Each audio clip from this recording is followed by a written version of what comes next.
at the Movies, a podcast where we rant about films you may have seen at house parties. I'm one of your hosts and jack of all trades, Mono, and in a movie filled with monsters getting scared by the masquerade ball is my co-host and master of none, Kira. I don't like the masks. No, you hate the masks. I hate the masks. They really freak me out. You wouldn't actually watch the scene. You were like, tell me when they're gone. No, can't tell deal me with when the they're masks. I don't know what it is. They really freak me out. In fairness, it's not like the rest of the movie is actually scary. No. Like, it's a romp. It's not even a horror film. No. It's action fantasy. Like, it has horror characters, but it's action fantasy, I would say. I've never seen a werewolf with, like, styled hair like that before. the werewolf with the flowing locks at the end. Yeah, with the fucking Fabio hair. That's fucking hilarious. But yes, before we jump straight to the end of the film, we should probably say it's Van Helsing that we're doing. Yes, 2004's Van Helsing, which I didn't realise until we sat down to watch it this time was directed by the same guy who did The Mummy. Yeah. The studio was actively kind of chasing that. They were like, oh, hey, look, we did really well with The Mummy. Let's try and do the same thing with like Dracula. What's his face? I've forgotten his actual name, but Benny. He's Igor in this. Yes. And I'm like, you buried him under prosthetics. His face is so funny. He's better as Benny. He's better as Benny. But he, like, I don't, like, they could have leaned into him a bit more. He kind of annoys me, but then he's not actually in that much of it, so I don't mind that much, like. But, yeah, I kind of thought it was funny that they, like, this was back in, 2004, so before any of the MCU or connected universes or things like that. And I did very much enjoy this film, and I still do, but it was critically panned. By and large, it was critically panned. Yeah. But I feel like they did the same problem that they tried, or the same problem that the Tom Cruise Mummy had, and a lot of these kind of things when everybody wanted to create. Because that was supposed to be the start of like they were going to bring back like the classic monsters. Yeah, I really like I actually do quite enjoy the Tom Cruise one. I've not seen it, but I know they try and set up a whole load of shit in it. Yeah, no, but like, kind of if you ignore that, her, because it's a female mummy in it, her design is incredible. But Batman vs Superman was kind of the same. Instead of it just being Batman vs Superman, they tried to like, let's throw in Wonder Woman and a whole... Yeah. And they kind of did that here, only they weren't trying to set up anything else. Yeah. It was just like, let's do what they did with the Mummy for Dracula, but let's also throw in Frankenstein's monster and werewolves and Mr. Hyde at the start as well. It is probably one of the best kind of iterations of Frankenstein's monster. Yes, I really like him. Yeah, no, I think he's cool. He's not like... He's adamant, like, the way he is in the book. Like, he's eloquent and he's very aware of his surroundings. And like, when he's like, no, I just want to live. Oh, you mean his characterization? I thought you more meant how he looks. Because no, I actually really enjoy the way he's stylized. But his actual characterization, and I really, really enjoyed that. I actually really appreciate it this time around because I hadn't caught it last time. No, yeah, he was one of the ones that I always liked. He's one of the only ones that's kind of got any sort of proper characterization, you know? Yeah. But yeah, no, even the way he looks as well, I think is quite cool because he's not like he's a man. Yeah. And he is very tall and imposing, but he's not like, you know, the kind of atypical Frankenstein's monster that's just the both sides of the neck and an otherwise huge, imposing, scary looking dude. He does look kind of cobbled together, like. But together, Ron. He is sewn back together, Ron. But we're doing that thing again, and we should do a summary. Yes. Legendary monster hunter Van Helsing is sent to Transylvania by the church to defeat Dracula and save a princess who is the last member of her cursed family. Once there, Van Helsing discovers Dracula is using werewolves to hunt down Frankenstein's monster for an experiment that threatens the world. Now it's up to Van Helsing, his sidekick, and the princess to find the monster and stop Dracula once and for all. I really like Dracula in this. Richard Roxburgh, isn't it? He's so fun. Yeah, he's great. Like this. He's so much fun in this. Normally when a film takes itself really seriously and it's not like that kind of great, this is kind of like silly. This is silly. This is silly, but it takes itself very seriously, and normally that would put me off, but for some reason with this film it doesn't. Works. It just, its self-seriousness works even though the film isn't a serious film. I don't know why. For me it works. And Dracula is a good part of that. Yeah, he's quite over the top. It's lost a little bit at the end, I think, when he's doing all this stuff about like Gabriel. Oh, when he's like morphing between his like human form and his bat form. Yeah, I was like, but okay. earlier Dracula, like particularly the stuff with Frankenstein at the start. Yeah, he's great. Yeah, he's really really good. I like self-impalement. His monster form at the end is a bit kind of cheesy. In fairness, the girl's monster form is a bit. That's not great either. But I think they had to up it some way. They didn't just want Dracula as a man fighting. Yeah. And the film is full of transformations. You know what I mean? There's werewolf transformations, the werewolf vampire transformations, Mr. Hyde transformations. Yeah, I enjoy the werewolf one. What's weird about the werewolf one is I love the concept of ripping off. Yeah, I have seen it since done better. Hemlock Grove does a really good one. Yeah. I've shown you the Hemlock Grove one, and it is really good. But I think the second time they do it in the film, it actually looks way better. The first time they do it when Velkin, isn't it? Velkin. Is up the wall. Yeah. I was like, why has he got Spider-Man powers? It's kind of weird, but the second time he turns, he's like out in a forest or something. Yeah. It looks way better when he's like ripping the skin off and stuff. But just as a concept, it's really cool.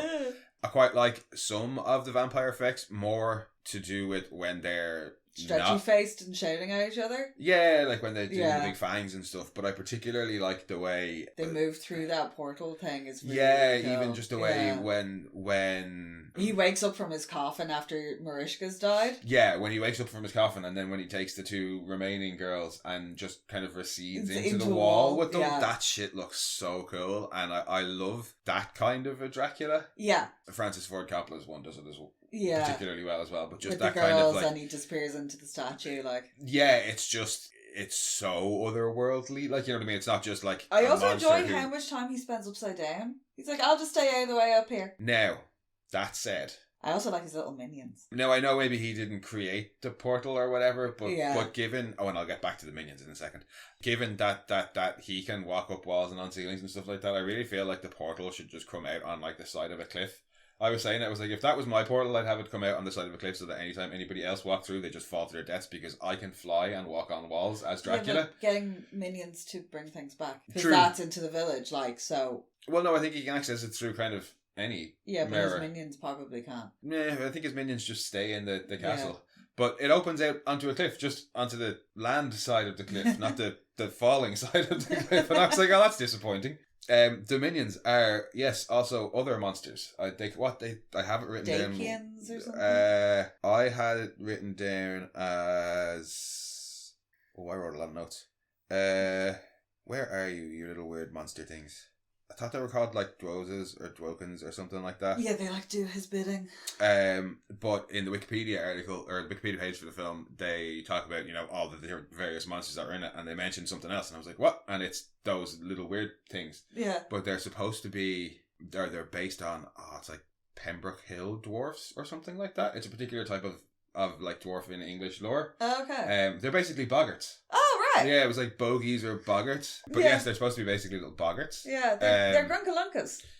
Yes. Tells them I hate them. Oh, I don't hate these ones. They're just, I don't know, they're just kind of cool because they're weird, like...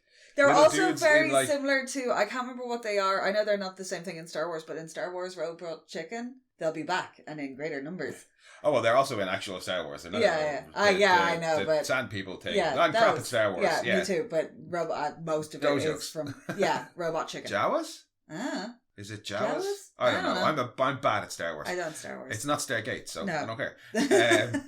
That is our star. They are kind of cool, though. Yeah, I enjoy them. They're fun for the fight scene, and just the idea of him having little minions scurrying around the place. Does he get electrocuted during that fight scene at the end? Who? Dracula? Yes. Yeah, he goes to like fly off away and randomly electrocuted. Yeah. There are a couple of bits like that. Though. Yeah. It is very, very, very heavy on the CGI. Oh god, yeah. It's kind Although they did build the whole like Transylvanian village. Yeah, and then made a TV show with it because it was too pretty to take down. Well, they kept it there for ages because they were so sure that they were going to make a sequel. Yeah, and then they didn't. But yeah, no, it's quite heavy on the CGI, but I think it's in that era where there was loads of films doing it, but it was also from that era where CGI was starting to get actually decent, so it's not like Spawn. There's a couple of bits that aren't great, but by and large, like, you're watching CGI monsters, but it's not like, doesn't break the suspension of disbelief. It's not Alien 3. It's not Alien 3, it's not Spawn where you're going, oh my god, that looks shit. Like, dare I say, there are a few bits that aren't great, but by and large, it still looks pretty good. But it is very, very CGI heavy. Like. Yeah. But, as I say, it doesn't bother me too much because it's not glaringly bad the whole way through or anything. No. It's pretty action-packed as well. Yeah, like it was. The opening is, it's Van Helsing hunting Jekyll. Mr. Hyde. Yeah, hunting Mr. Hyde, who's voiced by Robbie Coltrane. Yay! And it sets the tone for the many smashings of windows in this film. Yeah. Because windows just get smashed all the time. I've forgotten the name of the dude who plays Van Helsing. Because I'm having a bad brain day. You are having a bad brain day for actors' names. Yeah, Hugh Jackman. I've just basically been naming off movies and films or random characters they've been because I cannot remember their names. Yes, but what about him? Is Van Helsing. Yes, he is. He is the titular Van Helsing with his wonderful Fabio hair. Do enjoy his hat. Do question why he's wearing an Aran sweater. It's just part of the look. It's a really cool silhouette. I'll give him that. It's very similar. Axe wood cutter dude Bunraku. Oh yes, with his big hat. Yeah, he does cut rather the same shape. Yeah. But the reveal at the start, it's kind of cheesy though. It's so fun. It's kind of cheesy. I like his whirly things. Oh, he's got like gadgets out the wazoo. Oh god, and yeah. I'm like they have the holy hand grenade of Antioch. Well, they kind of went for like a James Bond steampunk James Bond thing. Like, yeah, because Carl is basically his like Q. Yeah, I enjoy Carl. It's kind of weird. He's brother Q. Yeah, basically. Yeah, it's like time for Faramir to show his talent. His hair is a bit much. The hair is hilarious. He's the comedic character in the film. You know what I mean? He's not that funny. There's bits, you know what I mean? There's bits, but I don't know that they needed to go as far with him as they did because he's very kind of bumbly. Yeah. Have you ever seen Dragonheart? Yes. Yeah, I think if he had been more like the Pete Postlethwaite. Yeah, a little bit more like that. Yeah, where he is like, it's to say he's a travelling monk in that and he's writing like the epic tales, but he's also got like some wisdom and knowledge, and he could have been a bit more reserved, almost closer to the way Thingy's brother is in The Mummy. Maybe not that far. Not that far, but somewhere, in between.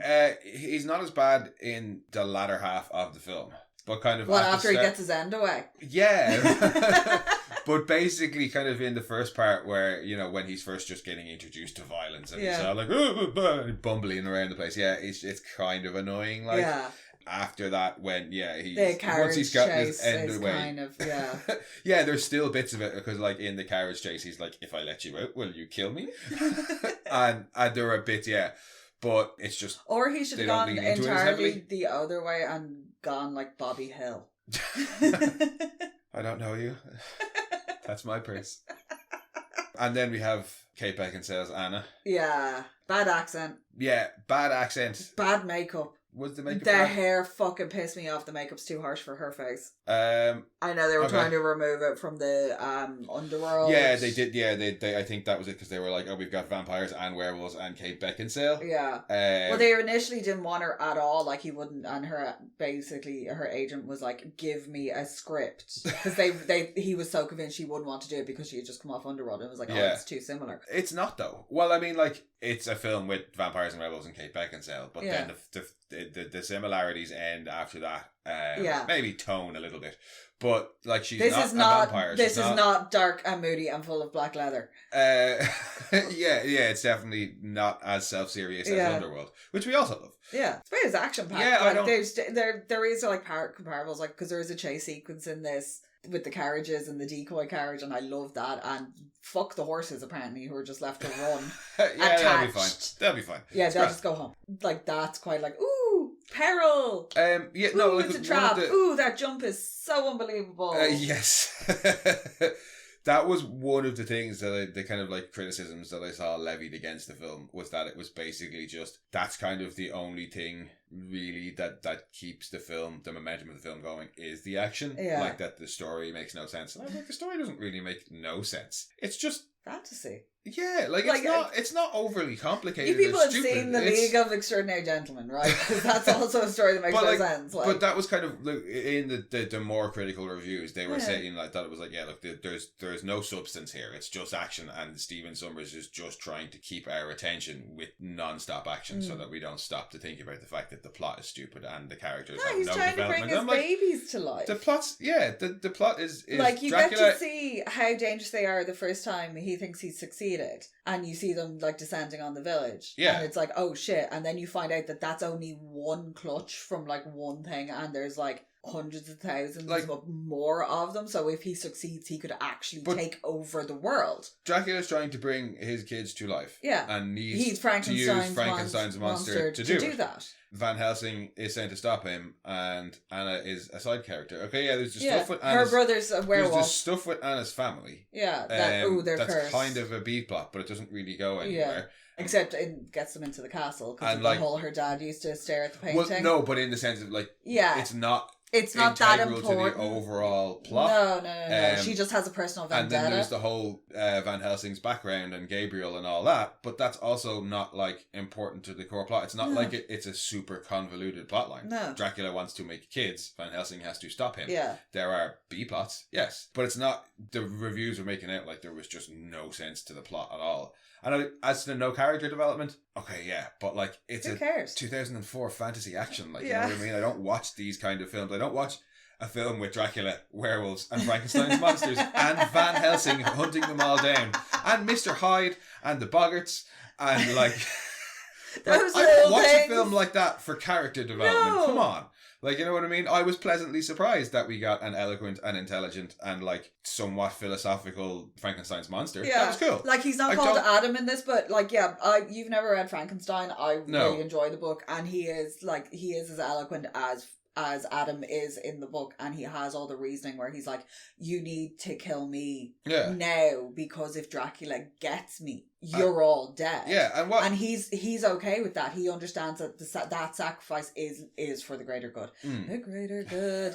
But he's always portrayed as being this brainless monster who's rah, smash. So it's nice to have and actual accurate representation, and it's surprising in a movie like this. What other character developments do you need? Carl has a little bit of character development because he stops being such he's the cowardly lion. Coward. Well, he stops being such an entire coward. Yeah, there's some character development. What character development does Anna need?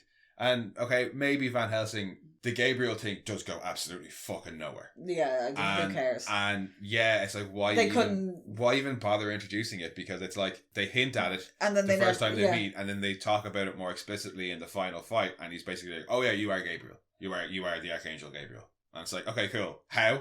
Doesn't matter. He just is, and we're not going to address it again, because it's I feel maybe there's a director's cut wherein there's more stuff to do with Van Helsing moving away from the church, and that's going to be part of it. They've lied to him. They know what he is like. I think we have a special edition in there on DVD because we watched this on Netflix, so I think it might have a couple of deleted scenes on it, because I was convinced there was a scene at the end where he went back to the order and and not the weird Kate Beckinsale I am your father in the sky. Yeah, that ending with Kate Beckinsale 90s glamour photo shoot. Yeah, and then the two of them riding off into the sunset.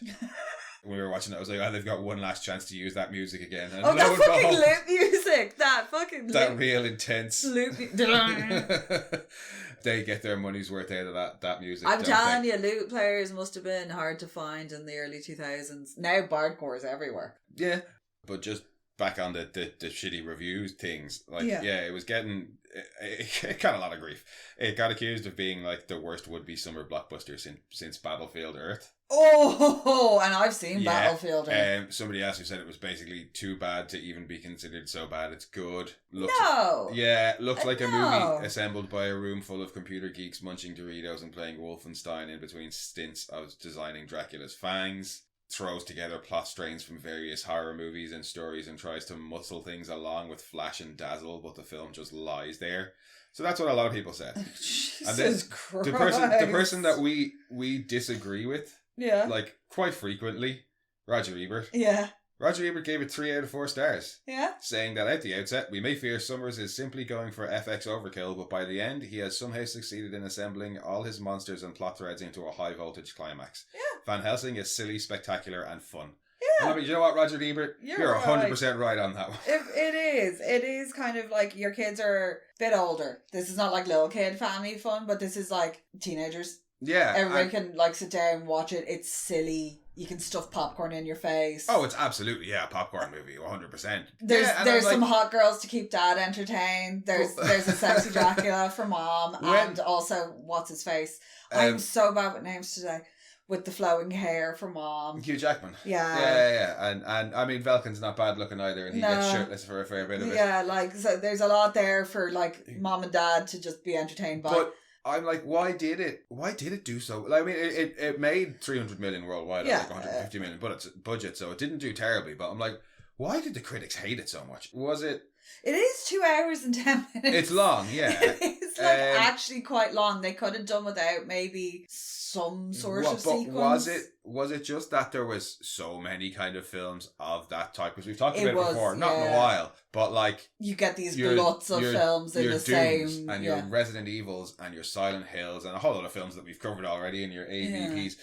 That kind of 2000 to 2005, 2006 was just full of that action, horror, adventure, slash sci-fi. And then the this recession doesn't have the happened. slash sci-fi.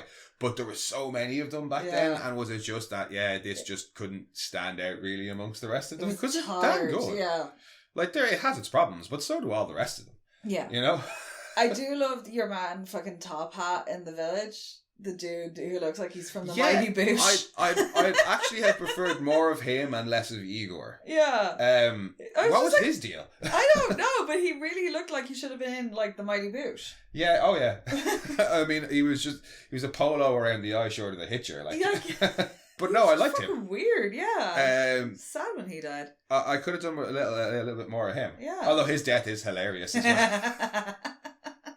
And another thing about Carl is, I don't know why, but he kept reminding me of robots. Yes, you kept... He was like, at one point I was like, he's like, it was very like C-3PO, the way he was just kind of fussing around. And then you said he was like Crichton at another point. Yeah, that's just, I don't know what it was, and it was a very specific, it was first episode Crichton. Yeah, I know, yeah. Because that makes it more normal. Yeah. That one episode of that Crichton where they find him on the ship with the skeletons. Yeah. It's time for the ladies to watch their show. I don't know why you kept finding him it just kept reminding me of different fucking... Well, I mean, no, I can see... And you could see it, like when I was saying it, you were like, oh yeah, I totally get it. And but you also were referencing very specific types of robots as well, which is like fussy, neurotic ones. and Carl is kind of fussy and neurotic. Yeah. But it was even like the cadence of the speech, though. Oh yeah. I think one of the things that really annoyed me about Carl, not annoyed me about Carl, but I was like, towards the end of the film, we've got one vampire bride left fighting Anna. Yeah. Dracula's fighting Van Helsing. And I was like, oh, Carl and Igor are going to face off. But Carl just runs away from Igor until he gets help from Adam. And I'm like, oh, I thought he was actually going to fight him a little bit. And that was going to be like, yeah, Carl's fine. Igor's got that big zappy thing. He does have a big zappy thing. I do enjoy him chasing him and just laughing. Just being like, I'm running after him. Like, that is fun. I think what annoys me about Igor, and I think it was probably when you pointed out that he was played by the guy who was Benny, is like they tried to make Igor into a Benny, and it just doesn't work as well. Because, like, part of the reason Benny is so fun is because he has a past relationship with the other characters. Like, you know what I mean? And they kind of know that he's this snivelling little asshole. They've all just met Igor. Yeah. But, as I said, he doesn't show up in that much of the movie, so it doesn't annoy me too much. He's not the best Igor. Who's the best Igor? Probably Marty Feldman. Marty Feldman. Because I was about to say no, because I was like, no, he's Renfield. Oh, probably the best Renfield. Tom Waits is pretty good. Tom Waits is good as a serious Renfield. But yeah. Dracula dead and loving it. Oh no, I can't remember his name. The Eliminator. The guy who plays X the Eliminator. He's in Ally McBeal. He's in loads of stuff. Yeah, but him as Renfield in Dracula dead and loving it. Oh my god, it's so good. It's just watch the movie just for him. Oh, he's so good. Yeah, like, at least give us over the topness. Well, I mean, There is plenty of over the top in this film. Yes. That Cardinal at the start as well, who's just fucking Cardinal exposition. He really was. He was like, "Oh, you exist just to info dump." I have issues with the apparent daylight rule. Cloudy doesn't matter. Oh, cloudy doesn't matter. Is it twilight rules? Well, they don't sparkle, thankfully. No, they catch fire. Well, actually, nobody ever dies. None of the vampires die from the sun. No, it's all being staked. They just use it as a shielding weapon. Yeah, like brief respite. Yeah, no, it's only ever used because they're all like, "Oh, look, the sun's come out," and it's like, "Yeah, but it's been cloudy all day, and it's windy." And it seems like it's eternally cloudy there, except for when it's convenient for it to not be. Yeah, that it's a little bit on the cheesy side. All right. I was just like, "What? At least make something hard and fast." Yeah, no, well, stakes. Yeah, stakes seem to work pretty hard and fast in this film. It kills them, well, except for Dracula, but that's the whole thing. Is they need like. I love it when they list off all the ways they've tried to kill him. Yes. And they're like, "What are you gonna do? We've done this and this. We've stabbed him. We've beheaded him. We've drowned him. We've set him on fire. We hung, drawn, and quartered him." I'd like to see some of those attempts as well, because that would have been a fun little montage. Well, not even that, just how. Yeah. Because Van Helsing is the best monster hunter in the world, and he needs to be a werewolf to even get close to Dracula. Yeah. How did this family do it just as normal people? We see their attempt at capturing a werewolf. I'm so mad that we couldn't fucking find Teen Wolf, and because I would have made you watch more of it for the story of the Argents who were werewolf hunters, because it's Martouf. Hey! Look, we are leaving teen dramas behind. Okay, we are leaving teen dramas far behind. Because it's Martouf, and it's how they. Why are you still telling me? I know. Didn't want to know then. Don't want to know now. No, we're talking shitty good films this time, not just bad teen dramas. How does he get the first werewolf? Because they also seem to be werewolf hunters as a family. Where does the first werewolf come from? Or where's Dracula just getting werewolves from? I don't know. They explain why he needs them. They explain that he has power over them. I don't understand why he has power over them. That's never explained. They're just once you're fully under the werewolf curse, you're fully under Dracula's power. Why? Why? I don't know. Yeah, they don't really go into that. Nothing, like you say, nothing is really hard and fast when it comes to the rules of... I do like how they're trying to capture him. With your man werewolf. Just being bait. Yeah, no, the werewolf capture thing is good, but it falls to shit pretty quickly. Yeah. So, how did these guys ever attempt any assassination, or have any assassination attempts on Dracula? Sheer dumb luck. It probably was sheer dumb luck.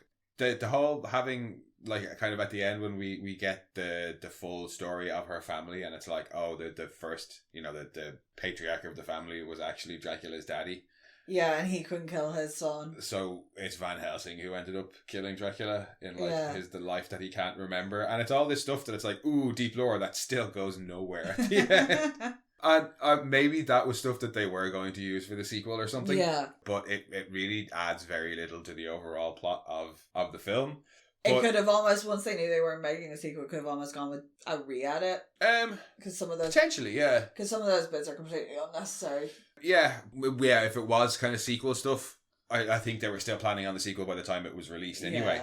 Yeah. I think they had already started doing some of the very, very early work on it before this film came out. That's how confident they were initially. Oof. So yeah, they weren't going to be going back and doing edits just before release.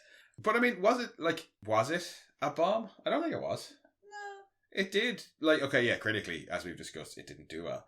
But 300 million isn't terrible on a 150 million budget. I suppose we don't know what they spent on marketing, but they were still, it wasn't the critical response that led them to cancelling the sequel. It just kind of fizzled out. It's not like some of the other films we're talking about where they were like, oh yeah, we're going to make a sequel. Oh no. This did not do well. Never mind that sequel. And yet some films just barge on and release the sequel anyway. Oh, yeah. I was going to say Avatar, but Avatar did really well. I just don't... enjoy it? I just don't see the need for a sequel. Yeah. There's plenty of films like that where don't see the need for a sequel and they barrel on because of money, or ones where they're like, oh, this did okay, let's just make a whole bunch more. Well, Urban Legend, has that has 2 sequels and that didn't do great when it came out either. Yeah. Although now has a much better reputation, I've realised, since we've done the episode. Yeah, it's now got a bit of a cult classic thing.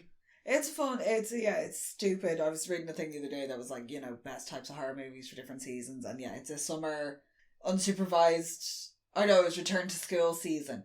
Oh, because it's college students and school students getting killed. Yeah. Where does this fall? But as I said at the outset, it's not a horror. So no, but this would be a run up to Halloween, like. It was released in May. Yeah, they wanted a summer blockbuster out of it. Like, no, this would have been better. Like silly monster film, like coming out around like October, run up to Halloween. I think that might have like lean into the monster factor because it's not got a summer blockbuster feel to it. Like it is a big action film and it is flashy and it is showy, but it's got more of that Underworld or Doom or Resident Evil vibe, and it's not Transformers. It's not like a Michael Bay film. It's not like even The Mummy, you know what I mean? I don't think it is a summer blockbuster. No, it would have done better like running up to like Halloween, October. Halloween, kids on school holiday over the break. Like largely I think is where a lot of those other films that we've discussed and lumped in with this kind, that action, horror, sci-fi, fantasy, adventure, were released around then. Like think about things like Doom and stuff like that were released around then, I think. Well, Saw is more of a strict kind of horror Halloween-y film anyway.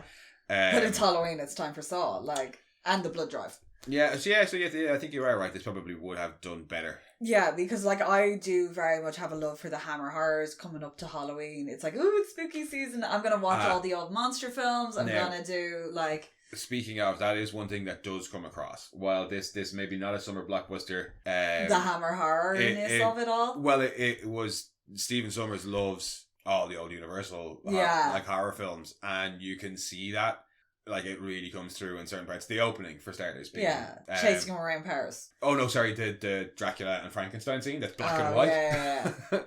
And even just the way that's framed and stuff, the angles and stuff that they and use. the angry mob with the torches coming up to the windmill. Yes. That's pure old Universal horror. There's a few other bits that are up like the that. Towers and stuff like that. Even the set designs. The village. And he says laboratory. The proper way. He said, and that makes me happy from the get-go. I'm like, yes! Yeah, no, there are definitely moments that are very old school horror. Yeah. You can see the love that is there. And not just from the fact that he's using the big three monsters of that era. But you can see it in shots like that. Yeah, it very much is. Because I used to watch a load of those. Like my dad, I grew up on the Hammer horror films, except for The Devil Rides Out. Dad won't watch that. But the but sets, the old Frankenstein movies and stuff like that. The sets being your kind of all the scaffolding, the town in Transylvania, Frankenstein's castle, and then Dracula's castle being the kind of three main sets. Yeah, they're all great looking sets as well, and have that Gothic kind of vibe to them, that old school horror vibe to them, I think. So I really enjoyed that aspect of the hey, look. And they're very distinct as well. And then you get the big masquerade ball set as well, which is just kind of a spectacle set. That's more. It's probably also the only bright bit in the entire film because it's quite dark. But no, no, not too dark that you can't see. It's just the tone of the film is a very dark tone color-wise throughout. But it works for it. Yeah. Any particular highlights for you? I like the weird vampire baby things. They're kind of cool. And the little tails, they were tenacious little fucks. When the first set hatch and they descend on the village and they're just grabbing. There's 5 or 6 of them carrying off one person. I was I was kind of rooting for them at one point. I just thought they were really, really fun. And I was like, that is kind of horrifying. And also, what are they going to grow up to be? And next evolution of vampire is weird bat creatures with tails. Well, also, ew. Yes, I suppose I'm fine with that because it's they have forms. They have it's their form. Alternate form. Yeah, when they shift to a weird human-y form. Well, no, but I think that that's just what they're going to be like because vampires they're humans who got turned into this thing, and when they reproduce, they just produce this dead thing. Yeah. But they are producing another. It's a third thing, you know what I mean? It's not just they're not just going to give birth to another baby that can also become a bat thing. You know what I mean? So I'm like okay, I'm down with that. But they're fucking that whole chaos scene. It's very much that bit in Jurassic World. Yes. Minus fucking what's his face with 2 margaritas legging it. I think this is actually better. I like the chaos of all the young descending on the village. Yeah. And that's where Carl gets his end away. Well, that's after. That's yeah, how he Carl rescues gets his her. end away. Yeah, he rescues like one of the villagers. I really like the carriage chase. Yes. Carriage chase is very fun. Carriage chase is good fun. And anything with the little Boggart dudes. Scuttling around the place. They're just cool. I don't know why they I think it's as well when Adam starts taking them out as well. He's like, get away from me, and he's smacking them around the place. Whee! Adam was also incredibly strong. Yes. Like he is made from But at the start when he just picks up that giant cage and just fucks it over Dracula. So fuck you. For me, highlights, carriage chase, and I don't know, it's just overall kind of good. Kind of like last week. It's just good. I do enjoy the Hugh Jackman werewolf styling. Just the fact that they put the hair on it. The hair, like the werewolf actually itself looks really, really good.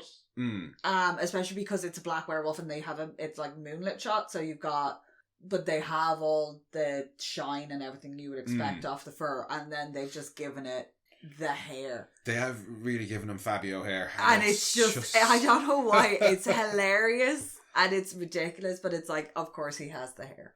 Yeah. And like through its film, it's not even like he's been, oh my luscious locks. Yeah. And they haven't made a big deal of the fact that Van Helsing has long hair, but just, when the werewolf has hair, you're like, it tracks. It's hilarious and it's ridiculous, but it tracks. Yeah. Yeah, no, that's a really silly highlight. Definitely a highlight. Silly, but it's a highlight. It's so stupid. I love it. I love it so much. Yeah, no, the little vampire baby things, they're so fun. I love little tiny swarms of things like that. The little tiny dinosaurs in Jurassic World Park 2. The ones that drag off the kid. Or in 3. Sorry, whichever ones drag the kid off on the beach. And they're little chicken sized ones. I think that's the start of 3. When they're all, and I'm like, oh, get her. Yeah. Apparently swarms. Hey, you guys swarms of little things that attack people you like. That look really cute. Yeah. You think that the vampire babies look cute? I know, I didn't see one up close, but I really like bats. So it kind of tracks. Bats. And bats are ugly as fuck, and you think they're cute. Oh, they got the little squishy faces. Okay. Least favourite bits? Him being all did you tell them about me and I've been turned into a werewolf and you're going to have to kill me? Oh, him, Van Helsing. His slightly emo teen reaction. Well, I mean... He does get a touch of, you don't know what it's like. I don't mind that so much as the whole killing Anna at the end and being all, no, and then topping it off with the face in the clouds. That's probably the worst bit for me. The face in the clouds is just atrocious. It really is. I mentioned it already, but as a highlight, I do quite like the Dracula effects of him coming in and out of coffins and in and out of walls and shit. That's he is great fun. He is actually fucking just maniacal enough. Yeah, he's just he hams it up just enough for the role. Fucking Boggarty thing that misses the edge, that misses the vat and hits the edge of it. Oh, that poor fucker. That is the one bit where I went, oh, you're dead.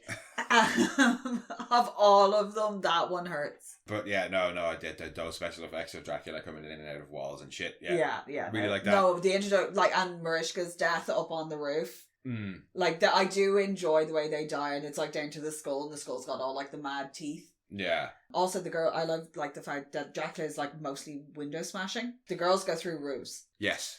Lots of in and out through roofs. This film really hates windows. And roofs. It really hates windows. It's up there with Superman in terms of property damage. Well, the Hyde and Van Helsing fight at the start is definitely one for property damage. The rose window of Notre Dame. Yeah. Among all the other things that they smashed the fuck out of. Rose window, yeah. Well, he gets grief for that in particular. Yeah. You broke it? It's alright, it burns down 200 years later. Yeah, don't worry too much about it. But I just can't get past that face in the clouds at the end. That's the worst bit in the film for me. Yeah. That really is.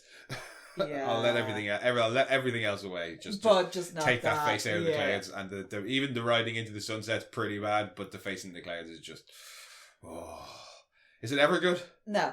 Ever? No. It's just very much those 90s photos that I kind of want to get done with the cats, where it's 3 shots in one. Kind of 3 wolf moon. Or in my case, 3 keyboard cat. Yes. But apart from the face in the clouds, it's definitely passable. Well, beyond passable. It's really, really just a good, fun 2004 kind of, like I said, fantasy action. You know what I mean? It's a good fantasy action film. It's a popcorn film. Like, you don't take it too seriously, even if it takes itself seriously. It's a monster movie. Yeah. In the best way possible, it's a monster movie where you get to enjoy the monsters. Yeah. It's not scary. No, it's not at all. But I don't think it ever set out to be. No, because the only one that's really like kind of mindless are the werewolves. And I mean, like, just because they can't communicate in the werewolf form. Well, and they're supposed to be like driven by. Yeah, they're supposed to be out of control when they're werewolves. Yeah. But everything else is like a monster only in like kind of form and action. Yeah, but having not watched this in quite a while, actually. Yeah, because it was like I was Van Helsing and shit. And well, yeah, not that I thought it was shit, but I think I had actually probably remembered a lot more of the reviews than the actual film itself. Yeah. And it's still actually pretty damn good. Surprisingly, pretty damn good. Yeah, I wouldn't say second act's a little bit weak, but it picks back up again. Yeah, there are one or two slow bits in it, like, you know, and again, I think that is related to the fact that your man wasn't entirely wrong when he was saying, the critic wasn't entirely wrong when he was saying that, like, the action is what keeps the film going. It's not the only thing in there, but yeah, when it slows down, sometimes it can get a little bit slow. I find the Masquerade stuff a bit slow, but the rest of it, it keeps the pace going pretty well. And yeah, it's also long, not but the best vampire mirror reveal scene. No. Again, Dracula dead and loving it. Yes. Swinging her around the place. Maybe a touch long, but not super draggy. You're not like by the time it gets to the end, you're like, like, in oh, fairness, thank God. Like, you can go to the bathroom during this and not miss much. Yes. Which I do appreciate. I was like, I came back, they're still fighting. Cool. Yeah, and as I said earlier, it's not a convoluted plot, so if you go away and come back and you're like, what's happened? Probably a sentence is going to fill you in. But it is still damn good fun. Yes. It is still damn good fun, and if you haven't given it a watch in a long time like us, it'll probably be better than you remember it too. Yeah. That is it for Van Helsing, though, I think. And we will be back next week with our now back to normal undecided films, I think. As ever, thanks for joining us, guys. In the meantime, if you want, you can head back and listen to some previous episodes or our other podcast, Mono Rants the Boys. Or you can come and chat with us on Twitter at RantsMono, although I'm not really on Twitter anymore. On Blue Sky at Mono Rants. I'm attempting to be on Blue Sky more. And on Instagram, where I never am, at monorants_the_boys. Or you can send your own rants to monorantspodcast@gmail.com. And we'll catch y'all soon. Bye.